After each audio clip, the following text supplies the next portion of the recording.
Concrete. Rain. A man collapses on cold asphalt. Blood mixes with water in the street. His suit is torn. His breathing is shallow. New York City. Midnight.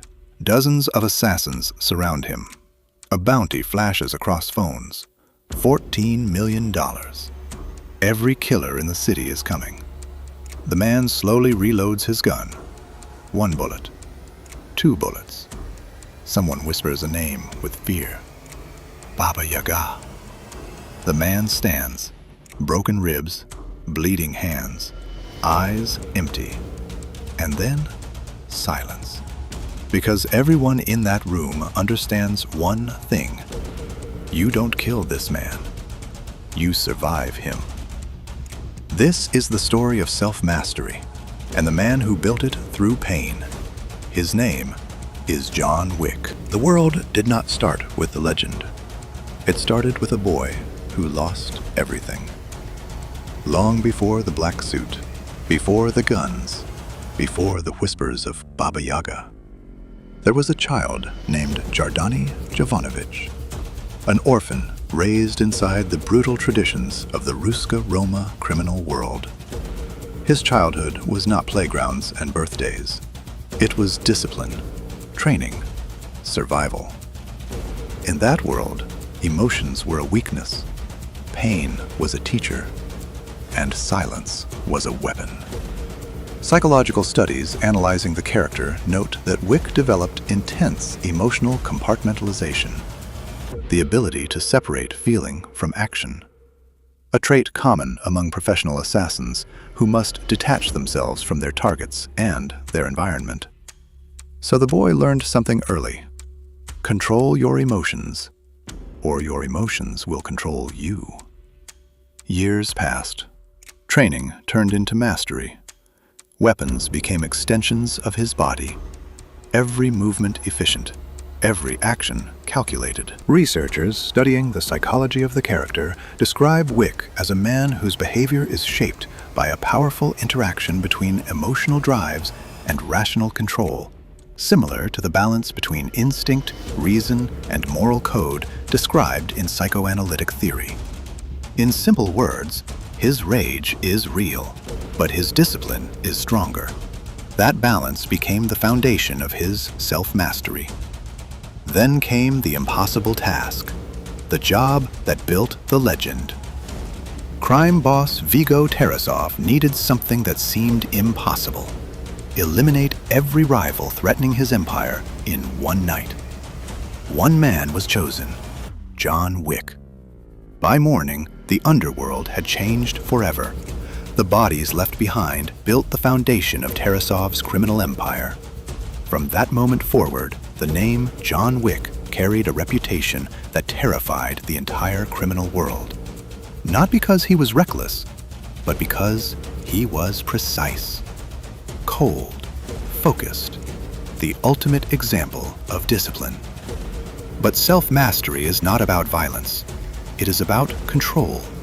And the first real test of John Wick's control came when he tried to walk away from it all. He left the assassin life behind for love, for peace, for a woman named Helen. For the first time in his life, the killer wanted something simple, a quiet life. And when Helen died, she left him one final gift, a puppy, a reminder that love still existed in his world. That moment mattered more than any gunfight, because psychologically, Wick's journey is not about revenge alone. Scholars analyzing the story emphasize that his actions are driven by grief, trauma, and the search for closure after devastating loss. Then came the night that broke everything. 3 men broke into his house. They beat him. They stole his car. And they killed the puppy his wife had left him. One small act. One meaningless act. But psychologically, it destroyed the final piece of peace he had left. And something ancient woke up inside him. The world thought John Wick was retired. But legends never retire. They wait. Within hours, the criminal underworld began whispering again. Phones ringing, doors closing, weapons loading, because the man who had built their empire was coming back to destroy it. John Wick did not scream. He did not threaten. He simply said 5 words: "I need a gun." Researchers note that Wick's actions consistently show a pragmatic survival mindset. He focuses on the tools, the strategy, and the objective rather than emotional chaos. This is the first secret of self-mastery. Emotion can start the fire, but discipline wins the war. Night after night, the legend grew. Clubs, warehouses, hotels, everywhere the same pattern: efficiency, precision, focus. John Wick does not waste movement. He does not waste words. Psychological profiles often describe him as a quiet, independent individual who relies almost entirely on himself and rarely reveals emotion to others. Self-mastery looks like silence, not noise, not attention, just control. But the most important thing about John Wick is not his violence. It is his code. In a world full of criminals, Wick follows rules: honor, loyalty, consequences. Writers analyzing the philosophy of the character highlight that he values loyalty and principles above everything, even in a criminal world. That is the second secret of self-mastery. Without principles, power becomes chaos. Power becomes chaos. The legend continued. More enemies, higher bounties, more impossible battles. But something interesting happened. The deeper John Wick went into the war, the more human he became. Broken bones, exhaustion, pain. Self-mastery does not mean invincibility. It means endurance. And then came the moment that defines the entire story. The moment where the legend stops being about revenge and becomes about freedom. In the final duel, Wick does something no one expects. He chooses honor over victory. He chooses someone else's freedom over his own survival. Because true self-mastery is not about dominating others.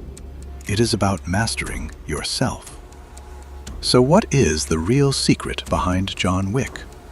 It is not guns. It is not fighting. It is control. Control of emotion. Control of focus. Control of purpose. Psychological analysis of the character repeatedly shows that Wick's strength comes from his ability to take trauma, grief, and pain and transform them into directed action instead of destructive chaos. Pain made him dangerous. Discipline made him unstoppable. Purpose made him legendary.